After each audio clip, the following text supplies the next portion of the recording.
This is possibly the worst thing I've ever seen in my career. And, you know, I've been through a lot. I've been through the stock market crash in '87. I went through the financial crisis. This has the potential to reel into something extremely serious. To discuss in Toronto, we've got Global X ETFs Head of Research, Jay Jacobs. Jay, would you agree? I think the commentary might be a little bit extreme. I think the concern here is the unknown. Nobody knows when this is going to end. This is not something that economists can plan out. You can't stick this in a model. And I think the uncertainty is what's really hurting the financial markets right now. Not that, you know, what we've seen is so dramatic yet. We just don't know the end point. Meantime, you've got companies canceling events, Facebook canceling its developers conference, which is supposed to happen 3 months from now. The irony of a company that connected the world without physical contact canceling its events is rich. Microsoft reducing forecasts, also pulling out of conferences. What do you see for tech?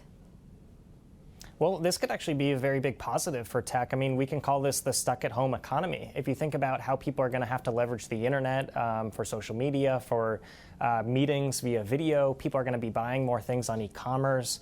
They're going to be entertaining themselves with video games and esports. So this might actually be a big win for tech because it's not impacted by travel and transportation and in-person experiences, which are getting absolutely hammered by this news.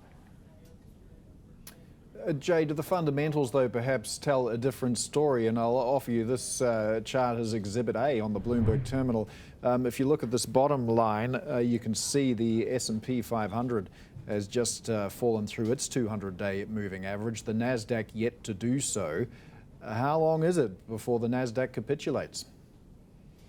I mean, I think the trouble here is, you know, in the past few years, we've seen these very short downturns that usually have this very quick V-shaped recovery. And that was always because the Fed or another central bank around the world was always there coming in with stimulus, whether they were going to be providing liquidity, cutting interest rates.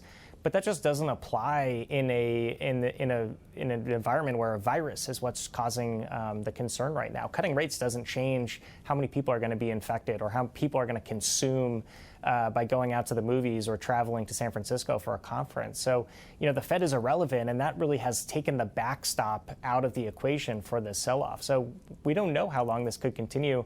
We're continuing to recommend to clients, you know, this is the value of diversification. By owning long-dated treasuries and bonds, it's providing that ballast to a portfolio that, you know, frankly, people have forgotten about over the last, 10 years due to this equity rally. Well, you're an ETF guy, and you were sounding a note of optimism before there as well, and I know you like the cloud. So if you're looking at some ETFs to weather this particular storm, where do you go?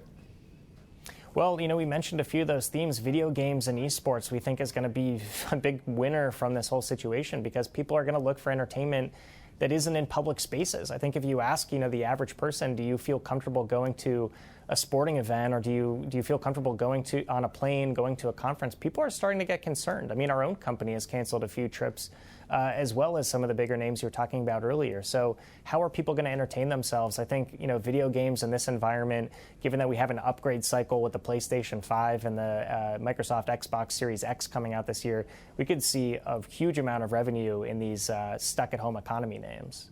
So given all the uncertainty, what is your thesis about what investors should be doing right now? People should stay diversified or get more diversified. And I know that's, something that hasn't really paid off in the last decade, but this is exactly the time when people want to be diversified across asset classes and around the world. The other thing that we're suggesting is to look for really quality equity names.